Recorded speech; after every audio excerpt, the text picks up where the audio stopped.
Hey everybody, welcome back to another episode of Jill's Journal. I believe it's entry number 13.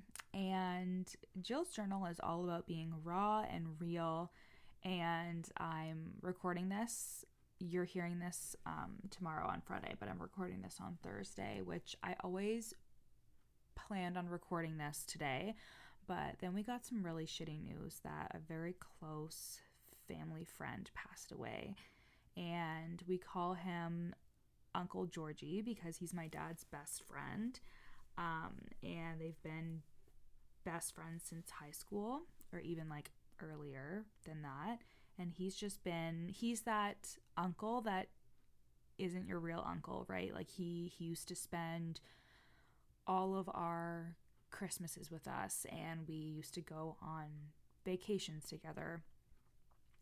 And as we all got older, we saw him a lot less. The last time I heard from him, he was congratulating me on my book and saying how he's so excited to read it. So I really wanted to record this episode today because I really wanted to talk about a couple things that I had written down. But I also just wanted to show the duality of life and just how things can be going so good in your business. I was having this conversation with somebody last week about how like things can be going so good in certain areas and like you make it mean that everything else is good, right? And that's not true. Like in my first six-figure year, my childhood home burnt down and our 11 and a half year old retriever passed away. And our cat then was in the house fire, and I was having the most successful year of my life, like financially, right? And that was a mind fuck because up until then, I believed that like if things are good in one area, especially when it comes to the business, like it's going to solve every other issue. And while like logically you can really poke holes in that argument, I think it's something that we truly want to believe. And if you're one of those people who's like, my business needs to solve my life problems, like it's not going to.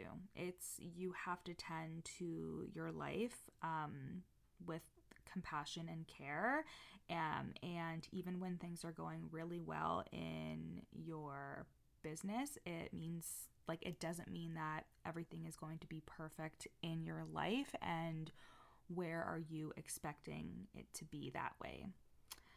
A lot of people in the space say that life is 50-50, and that is completely true. So I just want to leave some space here for Uncle Georgie and just really show that that you can struggle, you can be having a hard time.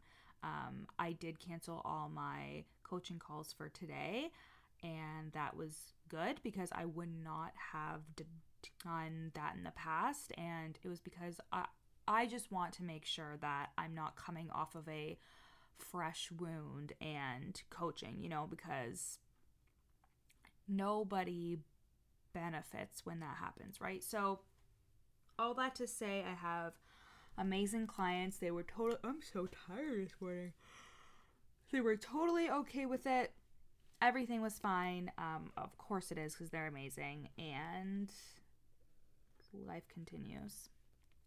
So I actually really wanted to record this episode too because I was talking on Instagram stories a couple nights ago, and I was talking about having ADHD and how lately I haven't really had anything to do. And what I mean by that is like I'm not launching, I'm just simply showing up every day on social media. I have tons of resources for my clients and EFT tappings and hypnosises and meditations, and like I'm usually always creating some kind of resource, but currently I don't really have anything in the works, right? I have to record my podcast.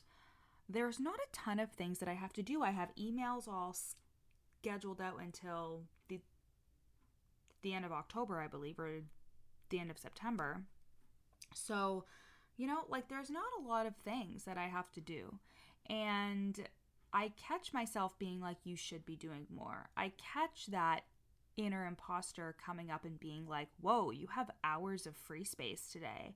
What are you going to do with that time? And if I don't do anything overly productive with it, I beat myself up, or rather, my inner imposter beats me up.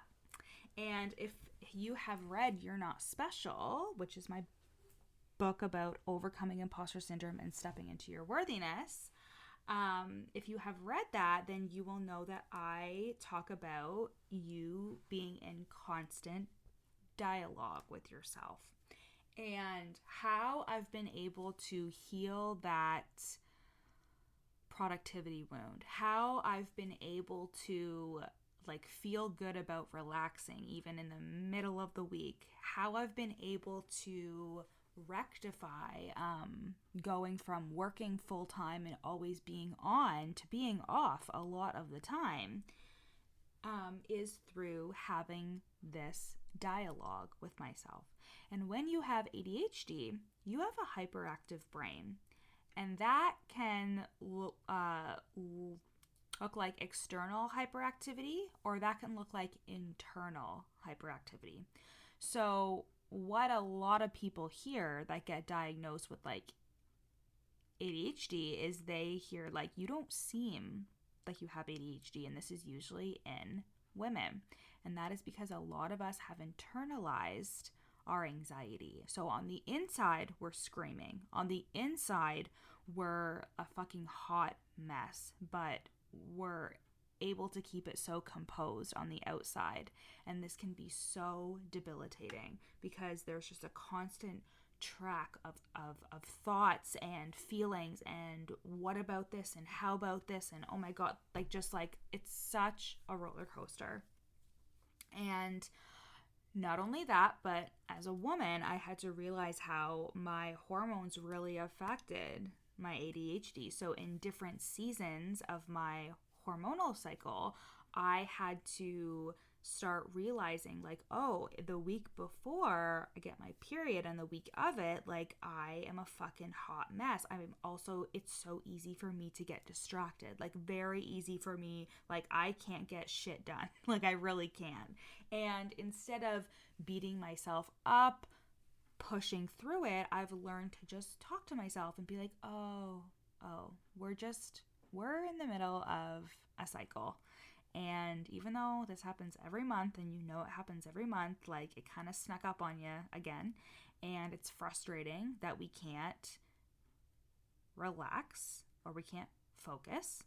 But that's okay. Like that's okay. You'll get everything you need to get done. Everything is fine. And, I have seasons where I'm always super swamped or there's nothing going on. And that's just the way that I function, right?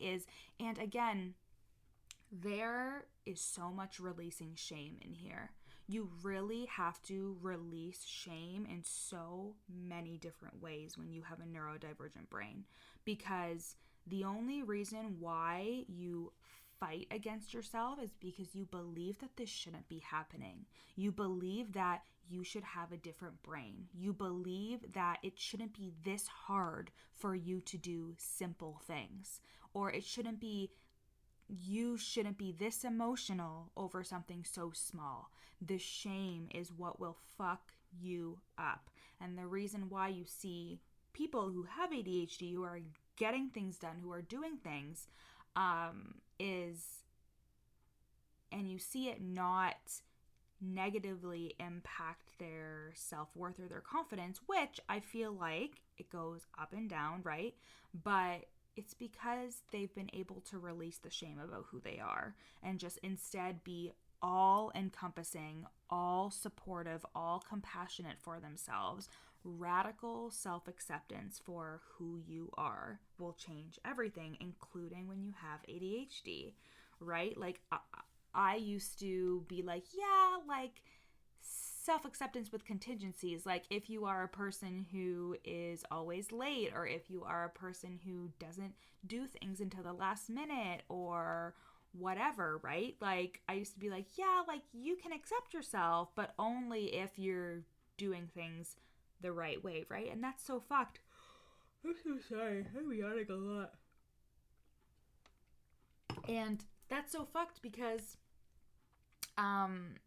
that's not the point of self-acceptance. The point of self-acceptance is to see all that you are, even if you are a hot fucking mess, and being like, I'm worthy regardless. I am good enough regardless. Like, and it's these rules and these paradigms and these programs that we are used to running. It's the fear of judgment from other people. It's thinking I've been seemingly put together my whole life, and now that I feel like I'm kind of unraveling and unmasking a bit, people are going to see the real me, and that is scary, right? I have a story about that, but I also want to say too that I also regulated my nervous system over the last couple of years. And you would think that regulation means more calm. And it does mean more calm. It means that when I am able to relax, I relax fully. When I can slow down and talk to myself and be like, you're good, you can take this time for yourself, what have you. Yes, but nervous system regulation for me means my emotions are where they're supposed to be. They are appropriate for having ADHD and emotional dysregulation issues, which means that I am more emotional than I've ever been. And it comes up without me shoving it down. And it means that I don't hide how I'm feeling anymore, or I don't hide if I'm struggling anymore.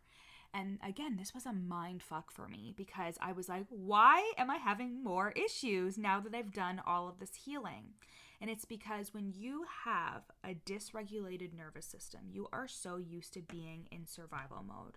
You are so used to being in fight or flight that you can let a lot of shit pass by because you were just so used to shoving everything down. For me, I worked 10 hours a day, and then I worked on my business. I had relationships that needed attention. I had a personal life that needed attention. I had pets that needed attention. There was a lot of things going on. I was getting a master's degree. I was doing multiple certifications. Like, shit was happening. Shit was moving. And when I started regulating my nervous system, I started being like, I don't have the capacity to hold all these things anymore. It started to get really bad because I was like, I literally can't do all the work that I was so used to doing. And it was because I was coming back to equilibrium. It was because I was coming back to my natural state, and that, like, no girl, you're not supposed to do that. You're not supposed to do all those things. And I'm just getting a call from Dustin. I'm getting a call from him because I told him about our Uncle Georgie, so he's calling me, but I will call him back. And yeah, like, I was realizing that I was in a place where I couldn't handle all the things that I was used to handling, right? And that was really difficult. Me realizing, like, wow, I've been overworking to the bone. But that is sometimes what happens with nervous system regulation. And I'll just share a short story. Speaking of Dustin, I'll share a story from the weekend. So, as you guys have heard, my best friends this summer are all getting married. All of them. Every single one of them getting married this past summer. And now they're all hitched. It's all wonderful. They were all beautiful, but you guys know that I have a stutter. And social events scare the fucking shit out of me because I have a stutter. And when I first meet people, I still have so much past experiences where I've been rejected, or somebody has laughed at me, or I haven't been able to introduce myself properly, or I'm having a bad speech day, whatever it is. And it is very scary to think about going to these events where I don't really know people, or I don't know everybody in the room, right? Which that happens a lot when you go to a fucking wedding. So my third best friend, like the third one this year to get married, was this past weekend. And we actually had to go to a family friend's wedding on the Friday night, and then to my best friend's on the Saturday.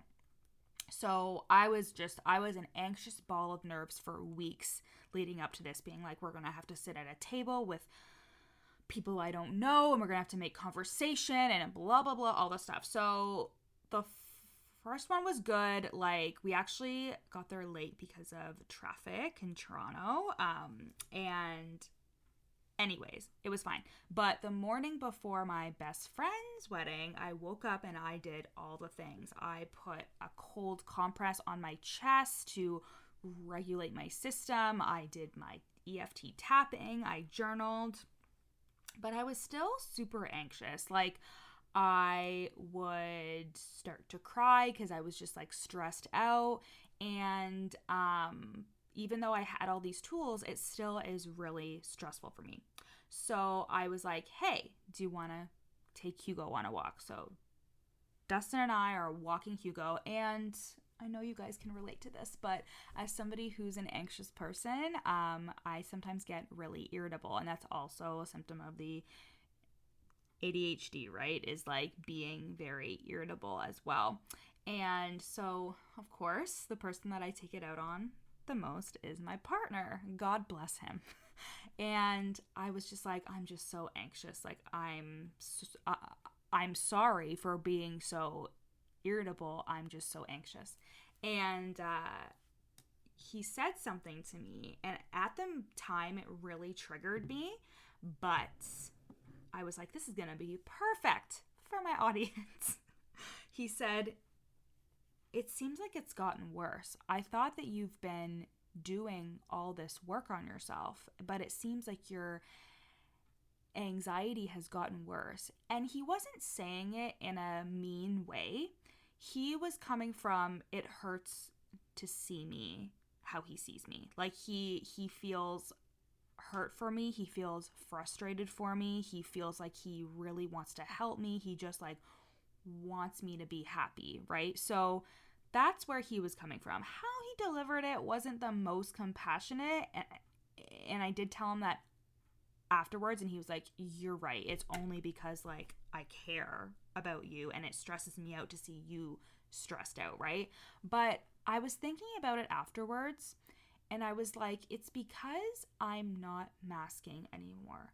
It's because I see the anxiety for what it is, and I don't stuff it down. It's because I'm finally talking about it. Like, guys, I have a stutter. Everybody in my personal life knows I have a stutter, but my own best friends didn't know that I struggled with anxiety because of the stutter so bad until like 2016 or 2018 or something like that. Like, they had no idea.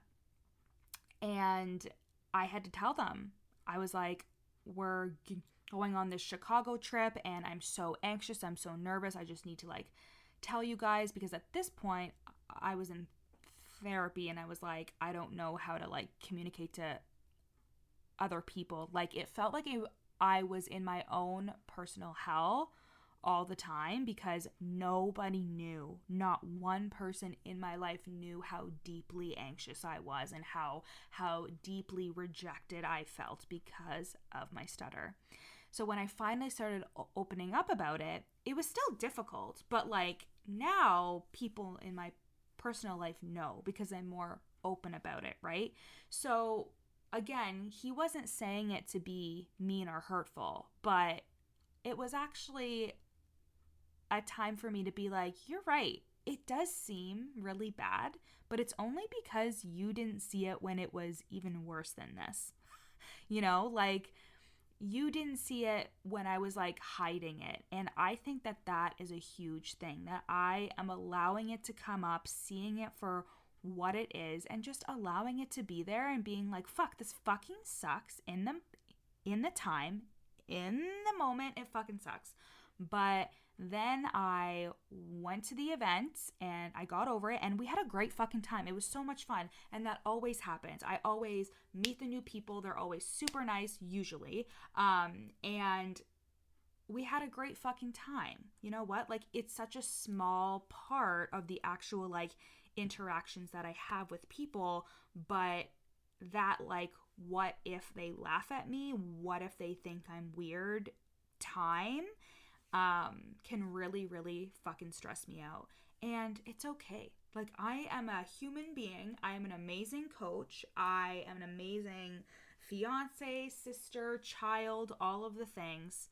And my anxiety doesn't define me. And even, like, I have all the tools and I will use all the tools until the day that I die. But, yeah, the anxiety that I feel, it may always be there, but how can I just deal with it? How can I see it and deal with it and still do the things anyways? How can I not let the anxiety self-sabotage me? And before it used to, before it really did. And sometimes it still does, but not to the degree that it used to. And maybe that means that I need to feel it fully. Maybe that means that I need to go all the way fucking in and feel the anxiety until I feel like I'm about to die, but I still do the hard thing anyways, and I still get through it, right? Because it's just the fear of feeling. It's that I don't want to feel rejected. I don't want to feel embarrassed. I don't want to feel ashamed. And when I can tell myself, okay, you can feel the anxiety about experiencing those emotions, but you're still going to allow yourself to feel them, nothing can fucking stop me, right? So that is a compound effect of all the work that I've done on myself, and how, like, I had to also acknowledge that the work on myself doesn't mean that I'm some healed, perfect person who's always calm. No, I feel fully. I feel entirely. I feel with my whole heart. And that is not a flaw. It is not a flaw, and it is not something to be ashamed of. Instead, I can empower other people to feel their feelings fully and to heal themselves so they can be the fullest, most authentic expression of themselves, no matter what. And last thing that I will say about that is that experience with my fiance on the weekend. You may not always be met with the compassion that you need. You may not always be met with, like, the love and the openness that you yourself are choosing to give. For me, I am, but I had to train him to do that. Like, I had to tell him, like, this is how I need you to respond. This is how open I need you to be. This is how I need your support. And he has come through amazingly, but it has taken time, right? But that's the risk you take when you are your most fullest expression, when you are fully yourself, when you allow yourself to feel all your emotions and know that they don't mean anything and that you will be okay regardless. You open yourself up to the risk of not being met. But the people that will meet you will change your life. And how you meet yourself and how you take care of yourself is what really matters and what creates such a rich and full, amazing life. And you just learn so much about yourself. You love yourself. You release shame. And yeah, that's the work, guys. Anyways, I'm going to call Dustin back. And I love you guys so much. Thank you for listening to this. And if you are neurodivergent and you're wanting to take this work deeper, if you feel like you've done all the mindset work and stuff like that, and like things just aren't clicking, you still feel like really stuck when it comes to your business and your imposter syndrome and your self-doubt, let's work together. We can work together in one-to-one coaching or in my 2-session intensive, the Worthy sessions. Go to the link in my show notes and check out those offers and apply. I love you so much. I'll see you next time.